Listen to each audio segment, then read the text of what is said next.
It's time for Team Venom to cross the line.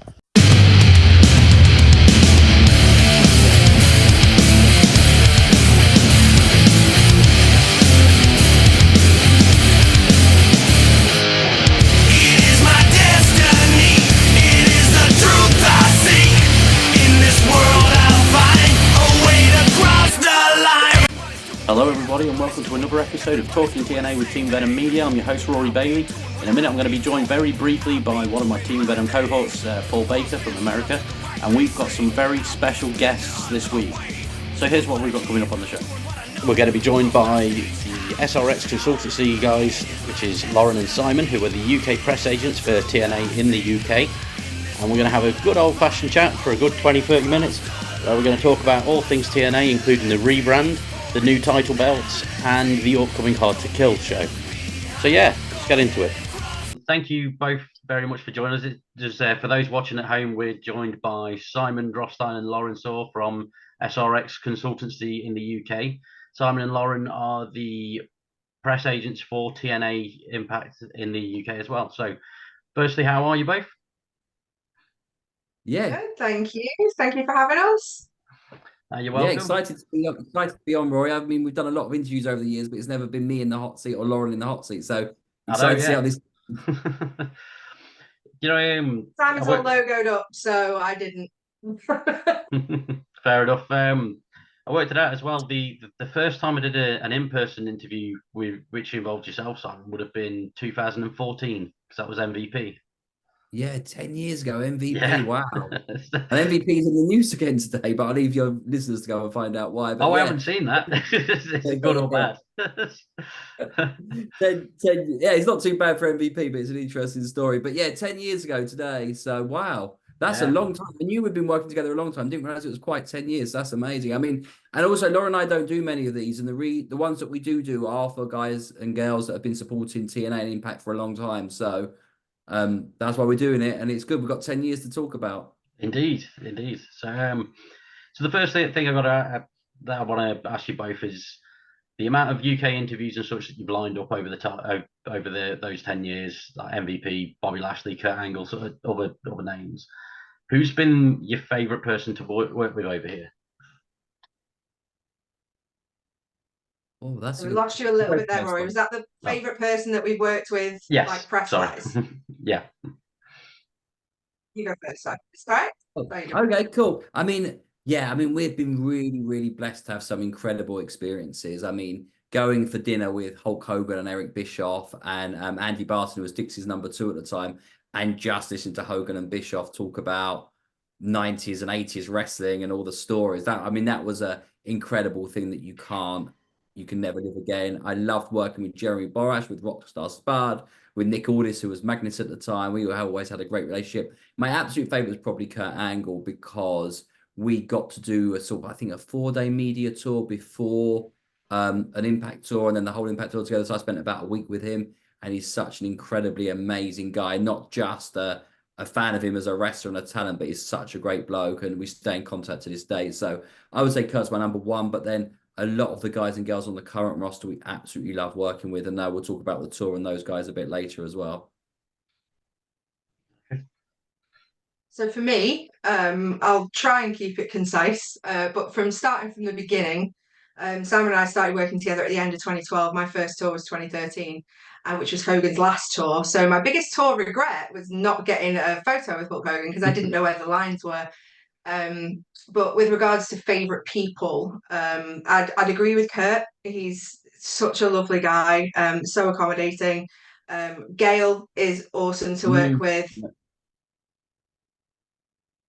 And not only it's now in the role that she's in with Impact TNA, she's so helpful.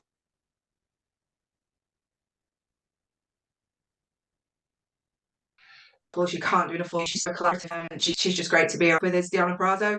I'm really sad that she's gone. I'm not gonna lie. She's always been very accommodating for anything that we've ever needed to do, and I'm lucky enough to regard her as a friend now. So it's been there's just so many. Eddie Edwards I've probably known the longest, become friends with, worked with a million times, and D'Lo Brown and Al Snow are my mentors in the business, which obviously started when I first started working with Simon and doing the tours with Impact. So, I mean, I don't want to leave anybody out. There's still loads and loads of people that I could reel off. Velvet Sky was awesome as well. And I could keep going. Like, I could keep going. So I'm going to stop. Paul? Sorry. What do you guys think about the new belt designs? They're gorgeous, I aren't like they? them. Yeah. Absolutely amazing. So interesting. One of the other best people to work with, Scott Demore, the president, obviously. So Yeah, Lauren of and I course. Sorry, went on the Scott. whole went on the whole tour with him, and then I got to do a day of media with him in London afterwards, and it was fantastic. And I remember saying to him, I was a little bit worried. I was like, why don't we just bring back the old TNA belts? People love them. That old world championship TNA belt, the one that Moose had been wearing not too long ago. People love them. And he was just like, just you wait and see what we're doing. And yeah, he proved me wrong, because those belts are absolutely gorgeous. I've had texts from people like, when do people ever text you about a belt, right? People have texted me, those belts are so good, TNA's back. People I've not spoken to in years have suddenly texted me because they've seen a picture of Chris Sabin holding a new X Division belt. So I think they've really, the guys at TNA have done a great job there. I can't remember the name of the belt company. I don't know if Lauren does, but it's on Facebook, so go and find it, because they've done an amazing job for us. My Dream has tweeted them all. So go on to Tommy's. I can't remember off the top of my head, but he's tweeted all about it. So he's got a company on there. Trinity's I belt. like how they streamlined them. They're not like all flashy, and they're what they need to be as far as Exactly. what they are. Gorgeous. They've taken influence, haven't they? They've got like all the best bits of what's come before, but then with a kind of new vibe to them as well. So yeah, we're big fans, big fans. Yeah, and I mean, I just want to sort of get my hands on one, because, like Lauren says, the guys and girls have become friends. So hopefully, one of the champions will let us sort of hold one, take a picture of one, because they're just absolutely gorgeous belts. And I'm hoping as well for fans, they're going to put some replica ones on sale, because I know that's a question we get a lot of. Yeah. Wait, are we allowed to say belts, or can we, I don't know if there's a phobia out there, but between belts and championships, I don't know. That's championship belt at the end of the day, and it like Yeah. I'm not precious about it personally. Yeah. There we go. I know sort of other federations do have sort of style guides, what you can and can't call things, but no, we're happy to call people wrestlers. We're happy to call them belts. Ah. To be fair, those designs are I've really enjoyed them so far. The upsetting one though is I know you mentioned the old TNA belt that Moose has. I purchased one just over a week ago, so that's currently sat on my shelf at the moment. A full replica of that, and Nice. that's probably my favourite world title design that they've done over the course of the last couple of decades of TNA. But this new one, I think, is Nice. very nice. Yeah, very nice titles that they're doing. So look, bring that. I mean, hopefully, I know we'll talk about this later on, but hopefully, if we're back in the UK again this year, bring it with you. We'll get Moose to sign it for you. Yes, I will do. Yeah. Also, for the benefit of listeners and viewers and stuff, we've just lost Paul. He was only briefly joining us on his break, because he just wanted to be introduced to the pair of you for any future Impact calls and stuff that you might jump on. But speaking of which, are there any plans to bring back the Impact Press Pass podcasts that you guys used to run? Oh, that's a good question. I can take that one. Yes, certainly. We do have them every so often. I mean, people love them. They were really great. For listeners that aren't sort of aware of them, what it is journalists from around the world call in. It's like a big conference call, really. We maybe have about up to 50 journalists, and they all get to ask a question each of some talents. I think on recent ones we had, not just the UK and America as you'd expect, but Mexico, France, Italy, Germany, New Zealand. Some guy was up at 2 a.m. in New Zealand to do it, Australia, all around the world, and they are incredible. We're not doing one for Hard to Kill simply because there wasn't an obvious one to do. And also, you can see from the ticket sales that have been fantastic there. There's a lot of hard work going in on the ground in the region, and there just hasn't been the opportunity. But there certainly will be more. There'll certainly be stuff around Slammiversary and Bound to Glory, I'm sure. And you'll definitely be a part of those, Rory. Thank you. There's a lot going on at the minute, isn't there? And it's like, sorry, Rory. I was just going to say that was my next question. Am I still allowed on them? As long as you're a good boy. Okay, thank you. I mean, I don't think you've been blacklisted. You have to remind me if you've done something we didn't like. But I don't No, think no, not yet, not yet. just don't go on and ask WWE questions, and then Ross will be your friend forever. You'll be fine. No, I kind of try and avoid all of those sorts of things, and Yeah. but yeah. So, how are you both coping with all the relaunch to TNA, the rebranding to TNA? Has it been a lot of work for the pair of you at all, or has it been quite straightforward? Yes and no. At the minute, it's been quite relatively straightforward because, like I say, there's so much going on that things are just coming as they're coming. There's, even in the past 4, 5, 6 months, it's literally been non-stop because Scott is an absolute workhorse. Like when he came to the Impact tour, he'd just come off the back of one of the PPVs. So he literally was home for like a day or a day and a half, came out to the UK. Everything was quite stressful for Glasgow because everything was just getting settled and everything like that. But then it ended up being okay. But then since then, it's just been like this. There's just so much going on that the whole team are just rallying and just getting everything together, everything done. Any interviews that can come through are getting done. Outstanding cameo videos, graphics, videos, all sorts of things. So it's kind of it's not dissimilar to how we usually work for a PPV. I think more of the work is going to come afterwards once the rebrand has fully taken hold, and we need to keep churning the word out there and just make sure that everybody knows it, everybody knows who we are, everybody knows where we are, and just keep pushing the brand in the UK as we've done for the last what feels like forever. Yeah. I mean, one of the benefits we've got is a lot of people never stop calling it TNA in the first place. Well, that's true. Yeah.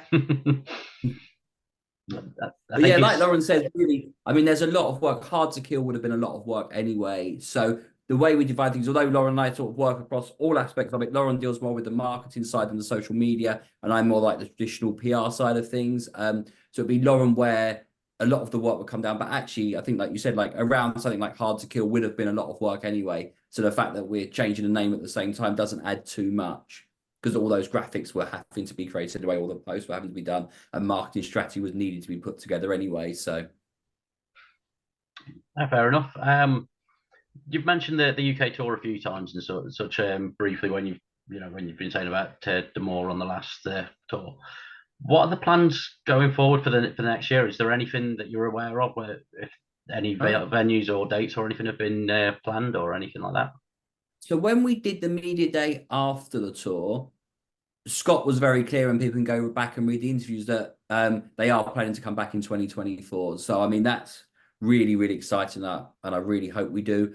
I don't know who they're talking to or what sort of venues they're looking at. I'd be really interested if people want to put in the comments on this or tweet out where they'd like us to come. That's always really interesting. I think last year's ones were a huge success. You were with us in Coventry for both days, if I remember. Yeah, for both nights. Yeah.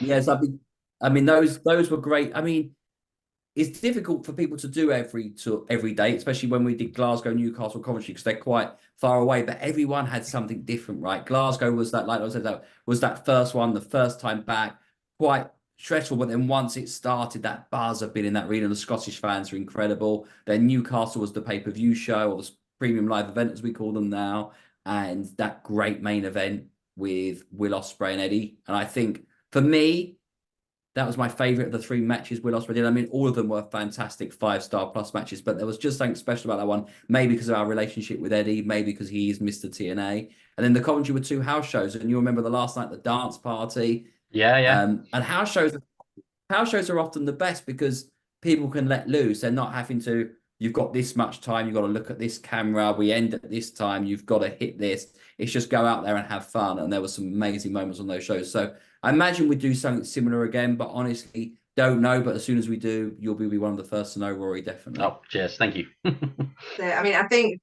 very much the way that things have been operating, especially during that sort of busy period we were just talking about, it's been one thing. We've got to do one thing at a time. And we know that there are things bubbling away. We know there are conversations that have been had. We know that there are hints that have been dropped. But it's literally a case of, we're literally like, come on, we need to book dates in. So we're just as keen to find out as everybody else. Yeah, definitely. And remember, like, there was some really successful shows in Australia last year.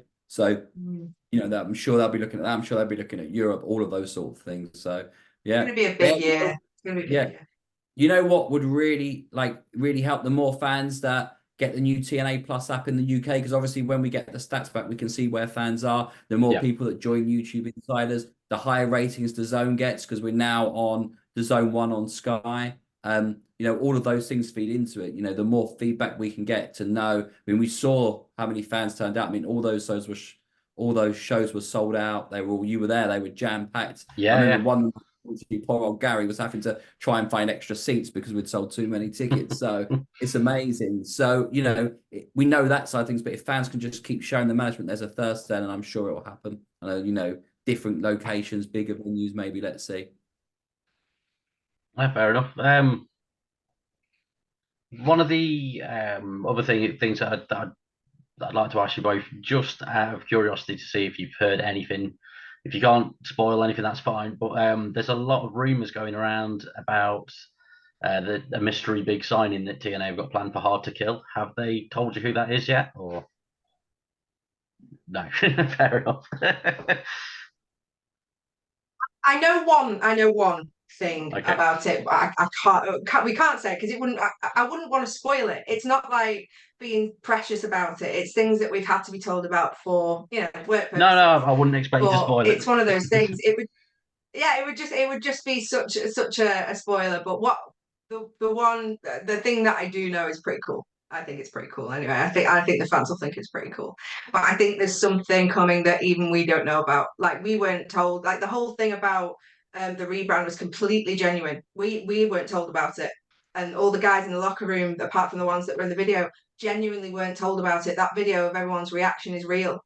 Oh, nice. We only found out when we were watching the PPV. We were like, I was like, Simon, did you know about this? He was like, no. All we got told was like, it was a joke. Yeah, all we got told was like, watch the pay-per-view to the end, and that was it. Make sure you don't turn off early. That was the only thing. And again, with this, like, there's bits and bobs we know that's going to happen, but I imagine the big thing that you're talking about is something that only maybe Scott Demore and the people specifically involved in that will know. So yeah, I think that one's probably quite tight. Fair enough. Well, at the time of recording, we've only got 2 days before Hard to Kill happens. So, in theory, by next week, I'll be able to message you both and see what your thoughts were on the big reveal. Then, in that case, yeah, definitely. I mean, it's going to be exciting times. And is this going out before or after Hard to Kill? I don't know how you're. It should be out before. As soon as we finish recording, I'll get it straight out. So. Lovely. So get on Fight TV or get on the TNA Plus app. So one of the other things is, one of the perks of working with Impact and TNA is that we both got the premium version of the TNA Plus app. So I've put it on my Roku box. It's amazing. So it's in high definition on my telly. I've been watching it all day. So I'm watching Hard to Kill on that, because now there's this new package that for the first time you can watch the big tentpole pay-per-views on the app as well. So I'm excited to do that. Again, keen to hear fan feedback. I mean, there was occasionally some criticism of the old Impact Plus app. There was some issues with it, but from this TNA Plus app, from using it, I think it's absolutely brilliant. Oh, nice. Well, I'll be sure to download. I've got the Impact one on the Fire Stick at the moment, so I'll update it. Yeah, same thing again when it switches over. So yeah.